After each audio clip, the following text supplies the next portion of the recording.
I built this body around being unsafe because I felt unsafe. And I started to integrate what real safety is into my life, into being able to be safe to just express my boundaries, say what I want. Hey, babe, I like our relationship to be like this. Safe to be a calm, level-headed dad who doesn't have to yell and scream at his kids to get his point across. Safe to change my whole ideas about how I need to operate as a man, as a husband. And now my wife is here and my kids are here and my business is taking off again. Attention coaches, healers, practitioners, and seekers, if you want a system of integration and you want to apply it to any experience, I want you to come discover the Condor approach. It's a revolutionary method that's going to help transform every area of your life. So if you want to make breakthroughs last, and you don't want breakdowns to last so long in the psychedelic space and beyond, come check it out, because we're going to help you from preparation to navigation to integration and really break down what to track, what metrics matter in every body, because it's the most important step when it comes to growth. So come to the Condor Approach, condorapproach.com, and we will see you there, because you already know integration is not optional, but how you integrate is. Whether you're a life coach, therapist, biohacker, invested in wellness, or in the healthcare profession, if you have an intention to work in psychedelic spaces, you're in the right place then. If you're called, get involved.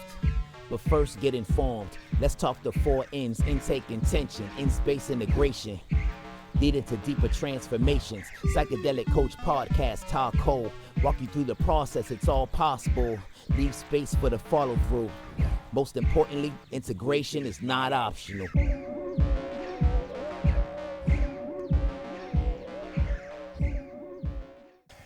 Y'all, I don't even know how we are almost to October, but here we are, and I'm bringing you another panel from the Condor Approach. Maybe you've considered, or you've checked the website, or you've looked at, like, is it really worth it? Are these people legit? Is it worth my time and money? Or maybe you've gone to other programs that fell flat and, quite frankly, felt like you could have just stayed home and Googled it or watched a YouTube video.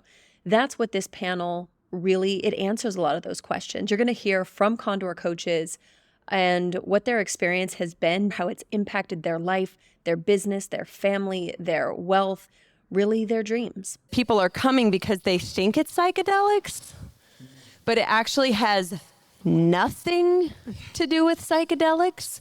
It's that no one's Googling online, how do I integrate after a miscarriage? How do I integrate after a divorce? How do I integrate after my kids are out of the house? It's an ego death. It is an identity that is transforming. And so for us, what we're actually doing is working in real time with people in their life. They just only look for support after an intense psychedelic experience because they hear the term integration. So I'd love to hear from you, Tiffany, like, what was your mindset coming into it and what's changed? My mindset coming into this was, I came into this not really knowing what I was signing up for. After I started doing my first work with psychedelics in 2020, I found the aftermath of that was really confusing. I found like different constructs that I had been dissolved. I didn't know who I was anymore. I had new feelings about things and new thoughts about things that were unfamiliar to me. And I felt like I was going crazy. Sometimes. And during that year, I got through it and I had some huge shifts and it was great, but it was rough. And I really wished that I'd had somebody to talk to. And I thought, surely there's got to be people out there that do this. And so, gradually over the years, I thought, well, what I'd like to do is be an integration coach because I'd heard that was a thing, but I hadn't even met anybody who did it. I didn't know what that even really meant. And so then I met Julie, who was a Condor coach. And first time I met her, she said, oh yeah, I'm an integration coach. And I said, how do I be like you? And she said, this is what you need to do. You need to check out this program. And even just getting to know her, she was a Condor. She was so generous with her time. Yeah. She was kind. She gave to the community. And so that's what led me specifically to Condor. But honestly, when I signed up for the program, I thought, I don't know really what I'm getting into. I don't know what I'm going to learn here. I don't know what this is going to be like. And I just had this feeling like I had a lot of big personal stuff going on and really I was integrating some huge life stuff. And I just had an intuition that this is where I was going to do that. And so I signed up going, I don't know if I want to be a coach. I don't know what happens here, but I just feel like I'm going to heal here. And I told friends, I said, I'm going to do this program. I'm going to put the whole year towards it. And I don't know who I'm going to be at the end. So who have you been at the end? Because we're at a year for you. Yeah, we're at a year since I signed up. And boy, huge transformations, I feel like. And it's still happening. This week has been messy for me. I've really opened up some stuff. But I think, here's the thing. I feel like I've been alone my whole life. And trauma does that to you. Childhood trauma, I don't know. I'm sure a lot of people are familiar with this. When you have childhood trauma, it breaks your ability to have relationships with people to some extent. And I've especially realized that in this community, and I see this, it's so alive here, that we must heal in company with other people. I don't believe that we can heal without each other. I think there's a lot of healing that we can do on our own. There's a lot of healing that needs to be on our own, but ultimately we need each other. And I feel that here, and I'm learning to be vulnerable here. What does that mean? I am learning to be honest about who I am, to be able to be feeling broken in front of other people, and learning that is safe, because you all constantly teach me that I can be that and it's okay. Nothing bad happens here when I'm not cool, or when I cry, or when I admit that I have no clue what I'm doing, or even when I feel like I don't belong, I get reminded that I do. And even if I feel like I don't belong, that's okay. I can sit in the corner and just feel that for a little bit and then come back, and I don't feel judged for that here. And so that's been really good for me, just to learn that people can be safe. There was one time that you actually told me specifically with an employee where you were just like, I wasn't expecting to use the tools at work. Yeah. Yeah. And how many people here end up in leadership positions, whether you ask for it or not? I work in software, and I was a software tester for years and years. And I said for years, they said, do you want to be a manager at some point? And I said, absolutely not. I don't want anything to do with that. But there came a point when I was the person who was in line for it, and it made sense. And so I said, okay, let's take this challenge. So I stepped up into being a manager of a team, and I had no idea. And they say, coach your team. What does that mean? I have having these conversations with people where what they do next in their career is, I'm trying to help them with really important things, and I don't know what to do. There's two things. One thing, this is a general thing that I've learned with the states practice stuff, is learning how to ask questions that help people come to their own wisdom. That has been so powerful for me. When I've had people on my team saying, I don't know what to do with this, or I'm frustrated with this situation, I feel stuck. I'm an oldest of 7 kids. I tend to boss people around a little bit. I'm a shepherd, but I stopped doing that and I started asking questions. And it's so gorgeous to see somebody find their own path, their own wisdom in it. I don't have to know everything. And so that took a lot of pressure off of me as a manager. I was like, I don't have to know all this stuff. I just need to help people. I just need to ask good questions and get really curious about where they're at. So that's been a really powerful thing. But I wanted to talk about the weef-wee thing. And we've talked about weef-wee. We have not. Have we explained it? No. And go. I think this is the perfect. Okay. This is where there's a depth that came this time that I actually attribute a lot from not having Zoom, that energy of openness I felt before, which means we went deeper into some things that we were like, pause, pull back, let the people breathe. So why don't you go ahead and explain it? Yeah. So weef-wee is, one thing I love about weef-wee. Yeah. So there's a lot of things I love about it, but it's a concept that feels, when I first learned it, it felt like a kind of a light concept, but it's actually really powerful. And so weef-wee, W-I-F-Y. Okay. Weef-wee. It stands for what is F with you. And F can stand for various things. Fun. What's fun with you? What's functional with you? What's working with you?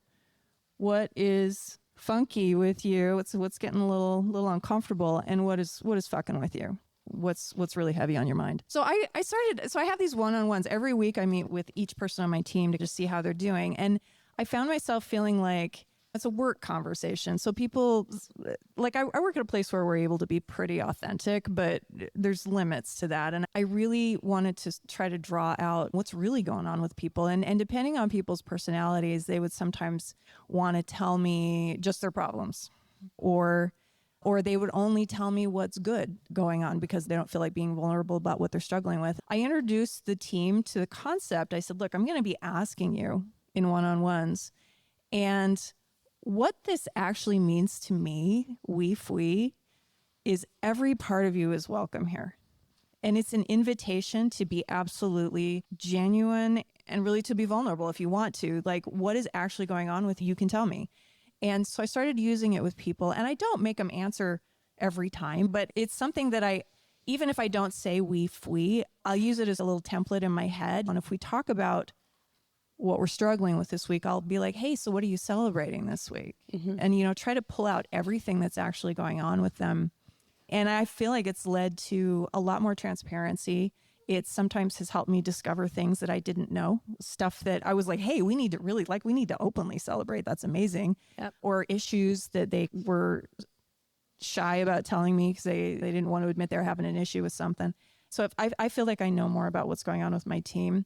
And my team, I have the highest scores of any manager in my company. And a lot of that is based on the fact that my team absolutely trusts me and they say they can be genuine with me. And that is like being a good leader. That is number one, is can people actually tell you what's going on so that you can help with whatever it is. So that's been a really powerful concept for me. Really easy one to put in place with people. Mm-hmm. And like I said, very deceptively simple. It's a simple concept, but it is actually really rich as far as being open with people and fostering really genuine relationships. Mm-hmm. Yeah. Thank you. Thank you so much, Tiffany. Thank you. So we'll go to Mandy. Mandy, you're at 2 years, I think, because I think you and OE started about the same time, give or take. I think you were the one before her. These gentlemen to my left were there. Yeah. Yeah. Because I think you started the one before them. Yep. What was going on in your life? What made you lean in? What was going on? And then what's different? So similar to your story, I had an ayahuasca experience in September 2021 that just left me pretty fragmented. I had the whole, am I crazy? My boyfriend at the time and I weren't relating. I wasn't relating to my business very well. My family and I just felt far apart because I had just moved to Texas a couple months before, had this ayahuasca experience, and now I feel even more distant from the people that I want to connect to. And for the next 5 months, I'm just trying to put myself back together, but I'm doing it alone. I go to a open house for a local plant medicine church and I meet this person there and we have one of the best conversations I've had in years. And at the end of it, he's like, oh, I'm a life coach. And I'm like, wait, that's a thing? I signed up for a free slot with him. And within 3 weeks, I feel like he put me back together. And I started exploring the idea of integration coaching because I've owned a multi-million-dollar business. I was the owner of a business that had 40 employees. So I was used to leading people and coaching people. I went to school for education. So that's always been something that's been very near and dear to my heart. But now I'm like, what if I brought that back into my life through a coaching aspect? I started going online, just doing random searches, and I found a company that I put more money than they were worth at the time. Didn't know that. You got to learn through your mistakes. And I signed up for that in June of 2022. And then in August of 2022, about a month after the program start, I met Ta at a Monkey Tree event. And within an hour, he taught me the oppression trap triangle. And I'm like, if that man could teach me something that changed my life in 1 hour, what's 5 days gonna do? Mm. So within a week, I was like, I feel like a full yes to this, but I'm like, I just spent all this money on this other retreat. Am I worth the investment? So I had a lot of self-worth stuff coming up. And yeah, I eventually made the decision to be here, and it was one of the best decisions I've ever made. I think that I was telling somebody over the course of this last couple of days, I think Ta's a fortune teller. Because fortune teller. Ooh, fortune teller. One of the things that he saw in me that I didn't yet see in myself was I had a friend at the time that was struggling with a lot of shame, And I just so much wanted to help my friend not feel this burden of himself anymore, because I saw a light in him that he didn't yet see in himself. But I did not yet know what my shame completely was. I hadn't yet made friends with it. And I remember him saying that, Mandy, you're going to be one of the best teachers of shame to him. And I'm just like, I don't know about that. And now one of my shticks, so to speak, is I really help people become friends to their fear, guilt, and shame, because I think our lower 3 chakras are some of the most potent medicines that we can have. Getting back in the body and realizing pleasure is our birthright. Bliss is our birthright. Yeah. So the Condor approach really allowed me to start feeling safe with my shame, so I could at first tolerate it. And then the whole road to intimacy has allowed me to build connection to it.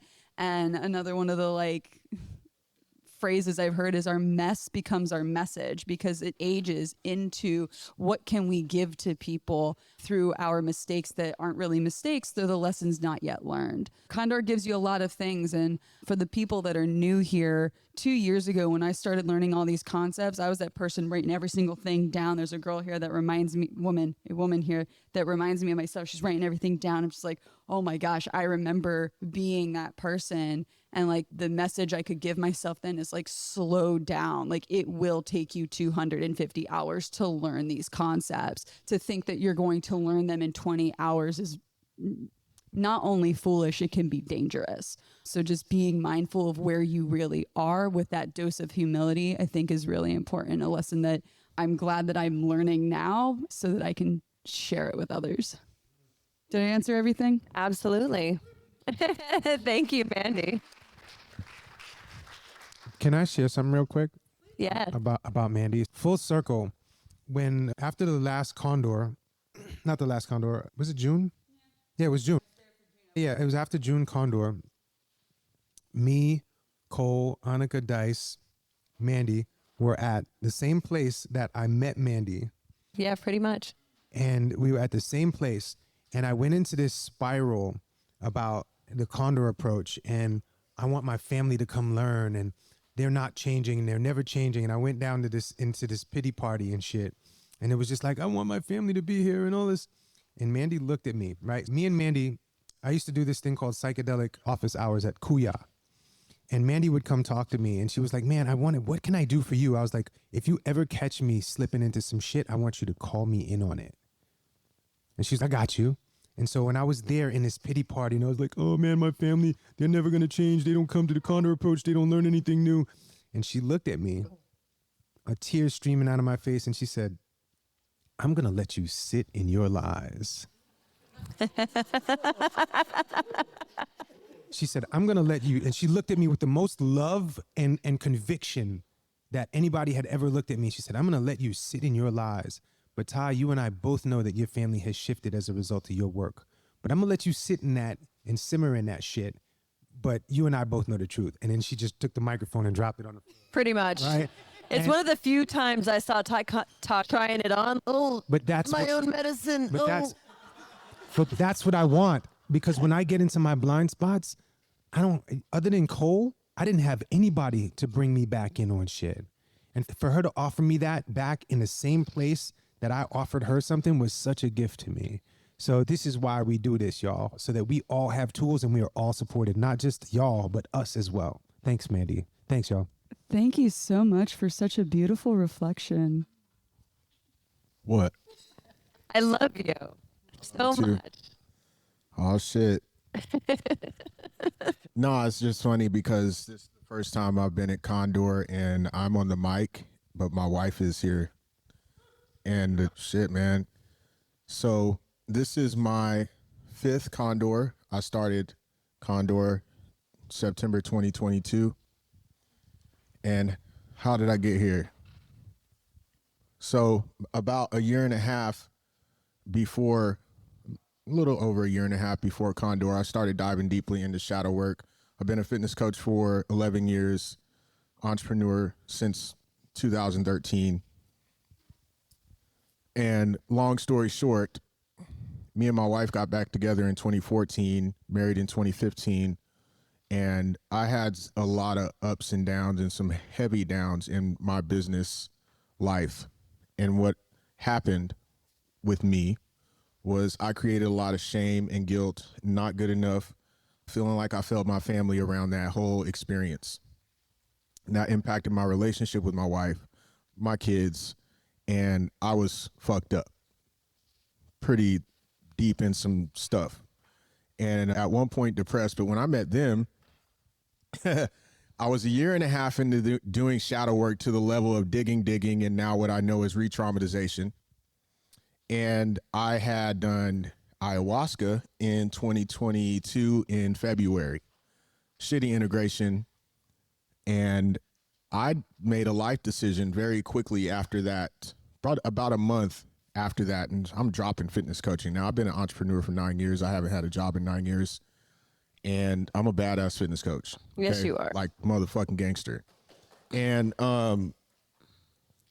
in March 2022, I'm like, man, I'm going full on in this life coaching stuff. I'm throwing fitness coaching out with. I had discovered that my body was built by anger and not good enough, and I was like, fuck that whole thing. I threw the baby out with the bathwater. So I went to go get a job at a restaurant, True Food Kitchen, downtown Austin, April 2022. May 2022, they sat at my table outside, dressed like they dress.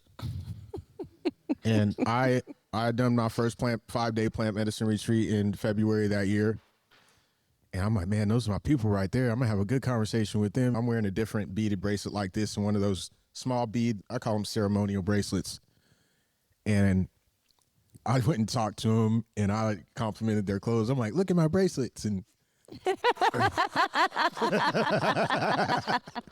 and we're chopping it up, talking about doing ayahuasca. And I told him about how I did my first plant medicine retreat. And Todd's wearing something like that. He had on his hat and he had mushrooms on his shirt. They lived above the restaurant in the high rise, above the restaurant. Kole's listening to me. She's, let's connect on Instagram. Because I told her the story about dropping fitness coaching, just having gone and done ayahuasca, dropping fitness coaching. I'm working here because I'm going all in on my life coaching. She's, let's connect on Instagram. So we did. And about a month later, she's making a video, or she made a video. I saw a reel, and she's talking about people going to these retreats, and then they make these life decisions, and they kick out a whole pillar of their life, and it takes them like 2 years to rebuild. I was like, oh, fuck. That's me. She's talking to me. And I was already going through some self-beat up and shame about it because I clicked. It's, oh, damn, dog, what you doing? So I was going through my own shit about it. September 2022, I'm in Condor. I'm a master Condor now. But what's changed is mainly business-wise. Right now, I have more momentum in my business than I've had in 3.5 years. I'm signing up clients more often. It's growing, and it's about to get crazy again. But what's changed the most is my relationship with her and my kids. When I first learned constructs, I was already doing it. I was questioning my construct, that construct. I was like, man, is this mine? And it was. And when I finally stopped shaming myself, wrong, broken, bad, not good enough, too much, I was able to finally come around. And when I was seeing, she's been giving me shares this weekend, and I was just shaking my head. Yeah, I know. Because I knew already. But before, when I saw all of these things, I would try to point it out. You're doing this because your mama this and your mama that and this and that. None of that shit ever worked. I don't recommend going home and doing that with nobody. So, I reckon I don't. It don't work. Okay. No, it don't work, fam. So September 2022, when I first started learning safety and learning how to sit on my pillow and integrate safety into my body, I realized how unsafe I was. I cried on my meditation pillow for 2 weeks straight, on my meditation pillow for at least 20 minutes each time, sometimes 20, 30 minutes twice a day. And doing the 5 portals meditations in the mind body code, and I wasn't even able to get to the second portal for 2 weeks because I was so unsafe in my body. I built this body around being unsafe because I felt unsafe, and I started to integrate what real safety is into my life, into being able to be safe to just express my boundaries, say what I want. Hey, babe, I like our relationship to be like this. Safe to be a calm, level-headed dad who doesn't have to yell and scream at his kids to get his point across. Safe to change my whole ideas about how I need to operate as a man, as a husband, all this shit. And now my wife is here and my kids are here and my business is taking off again. And my clients are building their bodies and creating relationships from a place of self-love and from a place of they're already good enough, because I am teaching them how to do that, because that's what I'm doing now. And I've made some amazing friends. I can't even express the gratitude that I have for Tom and Kole. They're not just my coaches. They're not just my mentors. They're my fucking friends. And my fucking wife is here, bro. You know what I'm saying? I knew as soon as I saw his bracelet, I'm all, oh, he's coming. He doesn't know it yet. And actually, that's one of the most common things you'll hear is I'll meet someone and they'll be like, I think Kole knew. I'm like, of course I know. I know what you all look like out in the wild. I can spot you from a mile away. I just wait. I'm not in a rush, baby. I did that work. I can smell it across the world. I'm patient. As you prepare for the sharing, for those that don't know, Clubhouse it still is, but an audio app where you could get on and talk. And there was one time I was getting on there and I kept seeing this dude poke up. He had a yellow background, and every time he'd pop up on stage, you're like, oh, here we go. Because he's a catalyst, right? Now, what that means to the individual varies, but it's going to bounce you in another direction. And it bounced me into, if I noticed the charge in my body from some things he said that were true. And the thing that's coming up now that I remember is he said, it was when they put out the top 100 people for psychedelics, most influential. There was not one black person on that list. In addition, Baba Kalindi was not on that list. And I was listening to him speak, and I'm feeling the charge from my conditioning and also truth. And I'm holding both. And that's what this work does, is actually gives you the capacity. It increases your capacity to feel kind of everything at once sometimes. And I was like, oh, wait, I am of the lightly sprinkled melanin variety. Go on. And it was going against things I had heard. And so as I sat there and I listened and it made sense, I went to his website immediately, because here's what I knew. If I just go to get on stage with him and try to give my opinion or whatever, that wasn't going to work. I went to his website and I bought the most expensive package on his website to work with him. Because I knew, one, I wanted him to know I value his time. Two, I actually wanted a reading because I knew he was a master astrologist and his ability to articulate, it's incredible. And I knew the way that there was a charge and the resistance and also a little bit of internal warfare I felt within myself. It was one of those, he was so much like me that's why I wanted to see, what does that version of me look like, sound, act like? Because I could feel there was a mirror there, that if we could come to an ability to speak to each other, one, I would grow no matter what the outcome. Two, there could be a possibility of somebody that I really fuck with. But the thing was, here's what it was though, is the way that by him being able to see my chart, by him being able to actually see me ahead of time, allowed him to have context for me so that we could have a dialogue. Because he could know, who is this person coming to me? What would her intentions, that kind of thing. And as we spoke, I literally got off and I was just like, oh, I love me some Oyi-san. Not everyone's going to agree with big energies. That just is what it is. But I'll tell you that the reason that I fuck with OE is because the conversations we've had, we don't have things we don't agree on. We have things that are very different, that have brought at times conversations that were beautiful conversations to have. The reason that I fuck with him is I've watched him be a student and a teacher. I've watched him sit down and listen the same way that he'll stand up and teach. I've watched him in his approach with people. I've watched him soften at times that it felt another layer of letting people in. And so I'm excited for y'all to hear from OE. You haven't even seen a fraction of the brilliance and experience of this person's mind, body, or any of it. And it's my honor for you to, because I fucks with OE. What Erykah Badu say, what a day. Man, my religion is a sequence of events. So I've studied all the religions on the planet, and I've just come to the conclusion that basically how things happen, that's what I worship, because that's actually what happened. That's what I'm clear on. And I'm very competitive. And when I was going through my super black mode, I was very competitive with who? White people. And my doctor says, these white people wrote this book called Sacred Psychedelics. And they went to tour all these sacred lands around the world, and they were taking pictures of what looked like a mushroom. And it was like, the mushrooms is in all of the art all over the world in every major religion. And I was like, I thought I studied all the religions. How the hell did I miss the damn mushroom? What the fuck is this? And I was like, I must know what they know. What? I must know. And I got curious, and I was like, sure, I'll take 5 grams of mushrooms. I never thought that was too much or nothing. As a matter of fact, my doctor didn't even tell me he was giving me 5 grams. He was just kept saying, you need to do these mushrooms.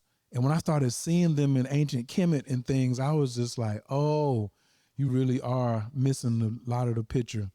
And 5 grams of white golden teachers later, given by Dr. Amsu, a reflector, who I didn't know was a reflector at that time, run into Kalindi, learn how to grow mushrooms, run into Sincere, run into Bufo, run into Kalindi again in the astral plane, and then COVID comes and I run into Clubhouse. And we were just talking about 5 will get you in the party, 10 will get you upstairs.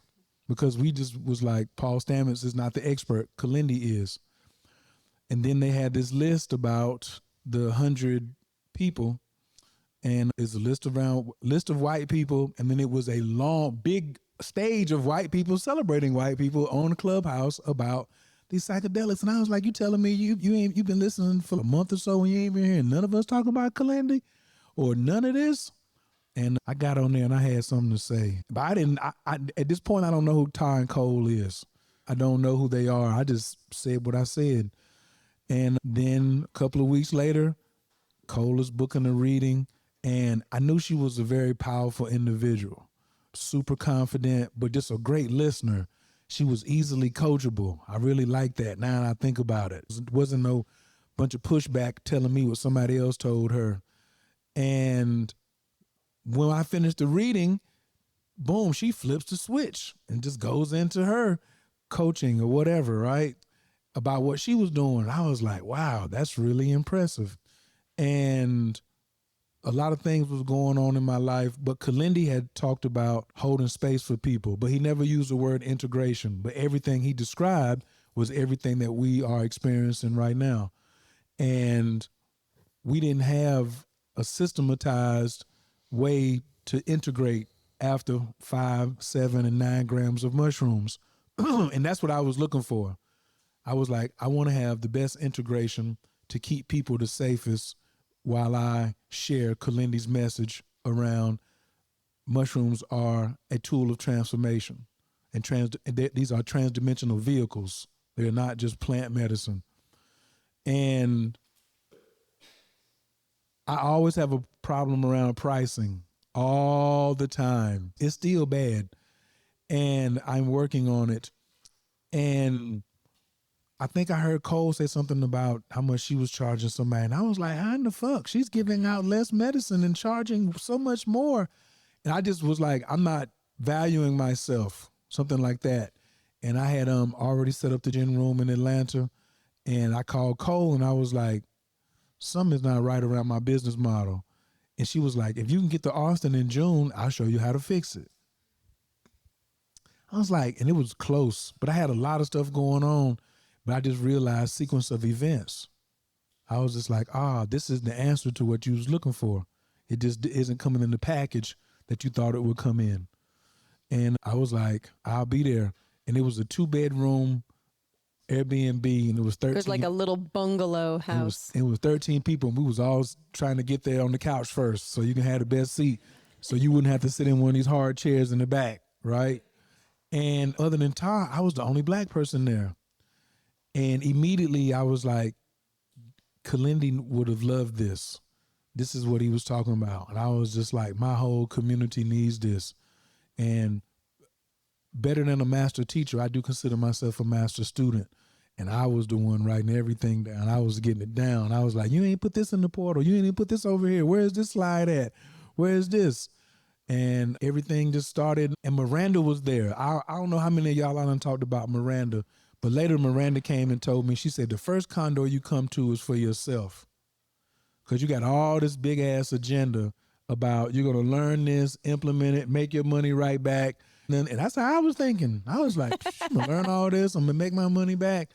And so many things came up. I had to apply all the stuff to myself. And I wasn't even trying to implement it into people or raise my prices or nothing because my own shit had came up. And I was like, how authentic can you be asking somebody to be authentic if you ain't really got your stuff right? And I was like, that's good. I'm straight. I won't need any more of that. That was overwhelming. It's going to take a while to process. In September, my black ass was right back up in there again. You know what I'm saying? And then I said, this is plenty enough for me. This is more overwhelming than the first one. And I brought Sincere with me. But I told Sincere he needed to come if we was going to stay friends. And not like an ultimatum like you need to be a Condor, but like our communication was just, we were fighting too much, but we were going in the same direction. But we was fighting going uphill. And he got a lot of weaponry. I got a lot of weaponry. So it's going to be a bloodbath. Nobody wants it. It's going to back down. So I was just like, you need to come over here and learn what a damn states assessment is and constructs and all this shit. And so him and Makosi came, and by the first day, he was like, this is the shit. And I was like, wait till day 3. And day 3, he was ready to leave. You know what I'm saying? He was just like, fuck this. Fuck, I'm going back. I'm going back to Detroit. You know what I'm saying? I was like, nah, don't be no chump now. I told you. And I just want to say that out of all the things Condor has done, it has definitely strengthened the way me and my brother communicate. You know what I'm saying? There's a lot of problem in the black community about black men not knowing how to talk to one another and going to violence and stuff like that. And so if 2 gangsters like me and him can say, we putting all the other adversity down and picking up things to make both of us stronger, make our family stronger, make the community stronger, and possibly make some bread together. I was like, damn, Ty and Kole, y'all done created a monster here. And I was like, I want more people to come. And then the last Condor I came to, I brought 35 people. And that was bananas. And it was just in the dream. That's when I started really dreaming. Like, I want to work with everybody in here, but you don't know the languaging. You don't know the languaging. And the second Condor was for my business. So after I got back from the second Condor in September, I started applying the principles to my business. So the first Condor was for me. The second one was for my business. And then Miranda was like, the third one's going to be for your clients. I was like, what? And just like clockwork, it went down just like that. So for those of you, this your first time, see you next time. You know what I'm saying? Because you're going to start, you got all this energy in the room right now. You got all these pentas, all this energy flowing and stuff. Everybody's a Manny Gen. Everybody's a Manny Gen right now. Everybody. There is no separation because there's so many energies in the room. This is a room full of Manny Gens. So whatever we say can be created at any time, right? And so sequence of events, it's the year of the dragon. There's no bigger place to make a wish. You know what I'm saying? And I started looking at sequence of events of how I'm in Bali, sober, no mushrooms, I'm the mushroom and bufo guy with nothing, just living here to protect my nervous system. And I had to bring a minimum. And one of the things I brought was my Condor manuals. I went to the shifts And I was like, let me get some manuals before I leave. And they gave me 6 7-day manuals. And it was only 2 condors on the island of Bali. And I was around there talking about the Condor approach, you know what I'm saying? But it was integration for everything outside of psychedelics, because there's a community there, but I was just noticing people's shit immediately. I was just throwing states assessments around. You get a state, you get a state, you get a states. You're a victim. Yo, you're the such and such. And I was just like, damn. I was like, oh, the spectrum of woo here is off the fucking chart. You know what I'm saying? Just it's like going back around. And Kole said, you could be anybody you want to when you get off that plane. And then she just ran my whole resume down around who I really was and how I was worth it and all this type of stuff. And before I could push play on that, the universe was, nah, you're going to be you. And you're the wounded one who needs help right now. And what you have is a strong Condor program to lean on. And I could lean on Sincere. I could lean on Zer. I could pick the phone up. If you go back and look at my WhatsApps, I probably called Condors more than I called anybody else back in the States while I was in Bali. And then me and Lil Jeffrey had a conversation about 3 months ago. And that's my inner child. And I was telling him, I was making demands on Lil Jeffrey. I was making demands on him.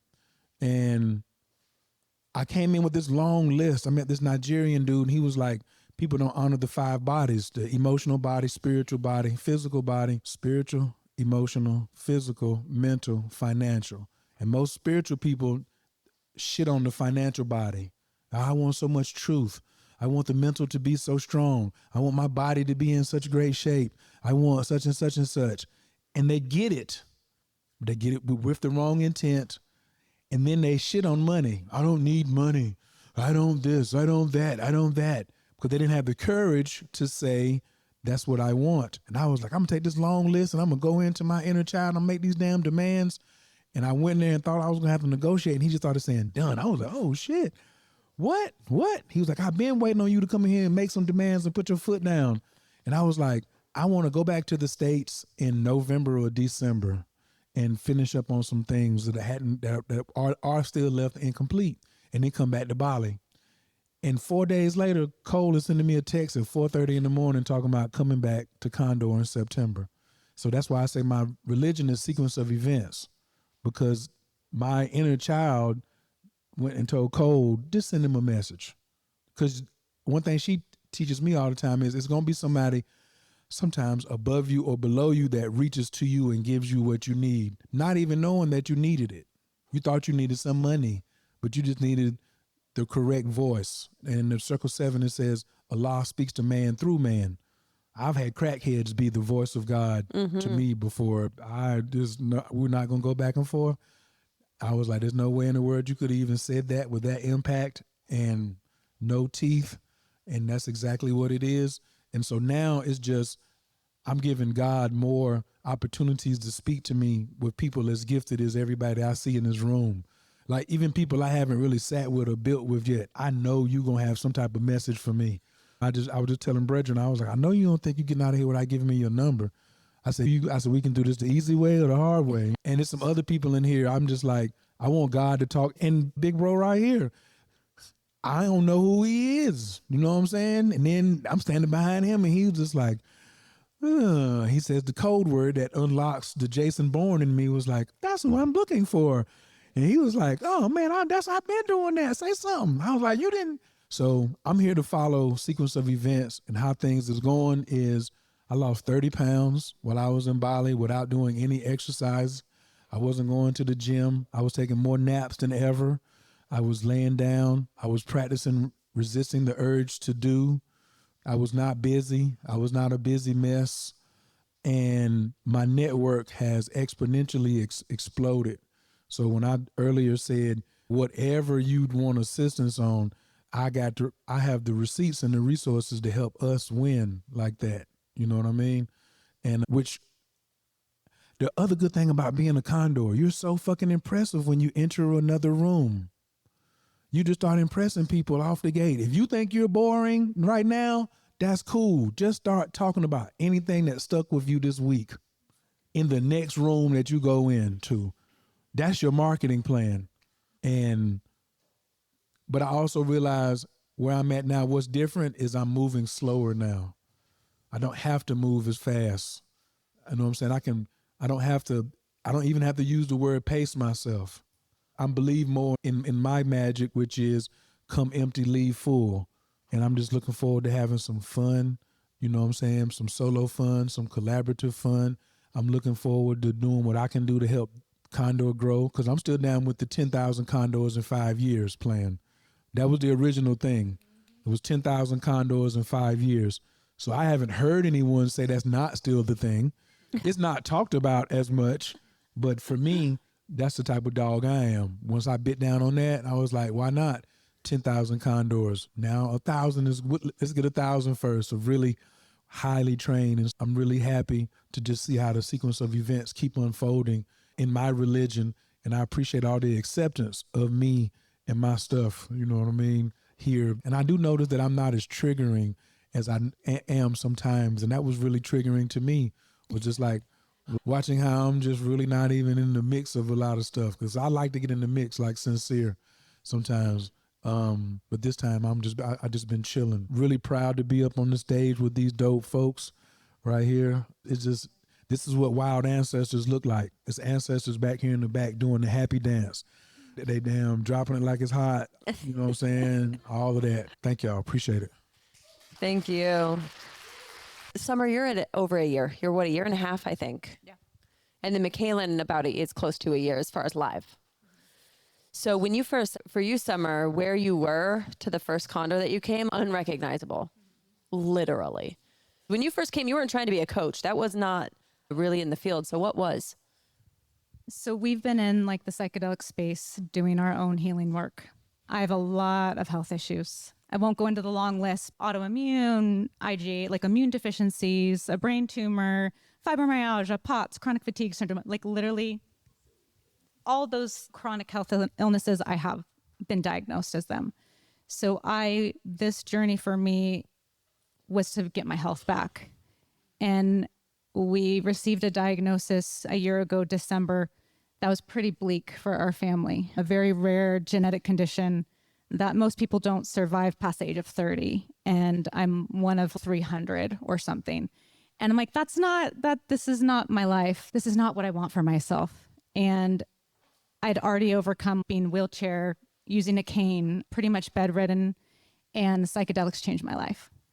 And I knew when he brought me over, literally overnight, I had healed generational trauma. And 3 weeks later, we hiked Havasu High with 35 pounds on my back. And I'm like, there's no way. If I wouldn't have experienced this, I would not have believed it. And I knew that this was my path and that I needed to teach people how beneficial that this work is. And that if we change our mindsets, we literally can do anything and we can heal ourselves. And I'm still changing my narrative. And so what we do, we created a nonprofit and now we teach people how to heal themselves. And that mindset really is everything. And it only takes one shift in perspective to change your life. And so that's our passion and that's what we're doing now. And you guys I did not have safety in my body. I did not have safety in community. I did not have safety in my home. And you guys literally changed our lives. And the amount of safety that we have now to be able to create and go from victim to creator is my story. And this is the first time. I used to have panic attacks. I could not speak on this microphone. I don't even know who I am right now. and it's the first time that I feel safe to start creating and to be seen. And you guys have all held such amazing space for me. Every single one of you, thank you. And I'm really excited to collaborate and see where we go from here because it's really exciting. It has been beautiful to witness you, Summer, going through all this stuff and stepping through the things that have been presented to you and then overcoming those. It's been so beautiful. And I will add, I felt like I was a little less forceful on that 2 weeks in that retreat, but whatever, we're here. Yeah, that's awesome. Who knows? So yeah, my journey coming into the Condor approach was, I'd been through a lot of different training programs, like when I'm trying to go with like life school, life coaching, and some like a Reiki program, and they all just seemed to fall flat. It seemed like really transactional and just not really connecting to the heart like I want to connect with people. and also coming from a different group where if we're looking at we, it was fucking with us. It was not the right space. And we had decided to venture off onto our own, and we had come up with, if we're looking at like vision boarding on what we wanted to have, and we had a lot of things that how we wanted to run our energy, our retreats, how we want to present these beautiful master teachers into the world and really hold them in high regard. We want to be part of that change of having this be an integrative, healing, beautiful modality. And 4-6 projector splenic, and Kole was talking for about 3 sentences, and I'm like, shut up, take my money. Kind of thing. I was like, cool, awesome, let's do this. And it was the most divine alignment. I didn't quite say that, but No, it was pretty close. It was pretty close. Actually, it was pretty much just a text message that was just like, I'm in. Can I get in now? Even though we had just finished a training that Summer came to. And McKalin's, I don't know if I should have done this, but I started watching the videos and I used her login, so I hope that's okay, but I want to just buy in now. I'm all, yeah, it's fine. yeah, just the energy and what you all are bringing to this work is magic, and I thank you for showing up. It has been the most magical time with us in bringing what I want to bring to the world, is that like I said before, the healing with these modalities, and not in a way that it's going to get shut down again. And dancing through the Condor approach, we've navigated some stuff. Yeah. I have, it's been beautiful to show up like super vulnerable and be held with such love and my fears and how I want to show up in this world. And the things that are happening in our lives are nothing short of magic with us here. And I appreciate all of you for showing up, showing your vulnerability and your strength, and help dialing us in and being a safe space for me to be like, hey, I think this thing, is that okay? And you're actually like, yeah, that's 80% cool. This 20%, let's dial that in. And so the ability to come in here and to really be yourself and to show up where you're at and to be held where you're at, not in some like shame, oh, you should be over here, meet you where you're at, and then help guide you along to that next space has been, I thank you so much. Yeah. Thanks, y'all. Mm-hmm. Yeah, when we went to Peru in April. Yeah. Mm-hmm. And I was not concerned, but I had a conversation with Summer because she was on oxygen daily at that point. And we just had a real in-depth, because I'm not one to tell anyone if they're called to something what they should do. And I said, Summer, you're at 4,000 feet. We're going up to 14,000 feet. It's a big difference. And she was already on daily oxygen. And she said, nope, I talked to my body. We're good. And I'm like, all right, just sign this waiver. We got third dimensional constructs at play here. But they found an amazing technology, actually, of an oxygen tank that restores, that you just carry so you don't have to refill it. It actually creates the oxygen as a separate device. It just needs to be charged. So that was another layer of me trusting myself, because Ta wasn't coming on this trip. I usually have an ER nurse handy for triage and all that. So it was me checking in with my messages, my teachers. Everything was like, no, this is the correct path. Does that mean nothing will happen? No. And this is something that just because something is a yes in your body does not mean yes is the thing you want. Okay, it's going to help you become who you're meant to become. When we had the train breakdown, this has never happened before. And I've been to Machu Picchu like 7 times. So we had the train breakdown. They had a landslide, or another train slid off the track. And so it's the middle of the night. We have to get off the train, and we're going to have to walk a mile or a quarter of a mile, whatever it was, to get to another train, because we have to go around the one that came off the tracks. And it's now like 3:00 in the morning. To watch the level of self-trust, Summer, with your body through the process was stunning to witness. I would check in with you, and I could feel your certainty with things, and how important it felt for you and your body to build that relationship of trust again. And so thank you both for letting me be a part of that journey, taking you to meet my teachers and sit on the banks of Lake Titicaca on whatever crazy path Malku took us on, because it's like my greatest gift. What was amazing about that is that they say everything happens for a reason. Nobody really actually do believe that, because if it was anyone else who actually Like I needed the oxygen for like exercise and to be able to just to be normal. But if someone was on oxygen on that train, and we went through every single train and we took all of their oxygen tanks and they were quarter full, almost empty, and we ran out. And so that for me was like, you know what? I took that on, I believe, to help them put systems in place so that doesn't happen again. So that's what I took out of it, and that it was all perfect and divine. And yeah, I was great. And you got great. A private show from me and Meredith. It was us amazing. and 70 friends on a train. And thank you. You always take care of us, and we know that we can trust you to do that. And thank you. I will at least do what I can do. That is for sure. I just also want to say too, what's fascinating to notice what's going on in my body. I'm feeling better right now. Cool. I still feel activated when I get up on this microphone. And I've been given lots of opportunities to be able to. I was part of the Facebook group doing micro class with McKalin, and that lasted for a little bit, and my projector self got a little worn out, and just being able to like titrate and be able to step into this space and to really help me step into this next version of me. When I came in, I was all about mind, spirit, heart, and I wasn't looking. The hierarchy of esteem really changed me. I'm a very different looking person than I was even last time that I was here. Yeah. That's true. Thank you. Yeah. I was like, Thank you. I wasn't looking for that, but yeah, thank you. Yeah, I was. I embrace it. And part of embracing that is like getting compliments and just saying, I recognize, I receive that. Thank you. There's been so many ways that I have felt that I can be myself and really dial in and show my rawness and show my real self, and to not be like judged or shamed. And then also part of this too is going out to Taz Emotional. That was life-changing for me with Laz, and be able to dial in. I came in with a lot of race stuff coming in, not knowing how to step up, or I had a lot of questions on, am I okay being here? I'm like the quintessential white dude. And do I have a space here? Can I be here? And I've been able to ask like the real, like the tough questions for me, and to be held with so much love. I thank you all so much for that. I've really been able to just step into just being free to be me and my expression. Mm-hmm. So thank you. Y'all are amazing. Thank you. Yeah.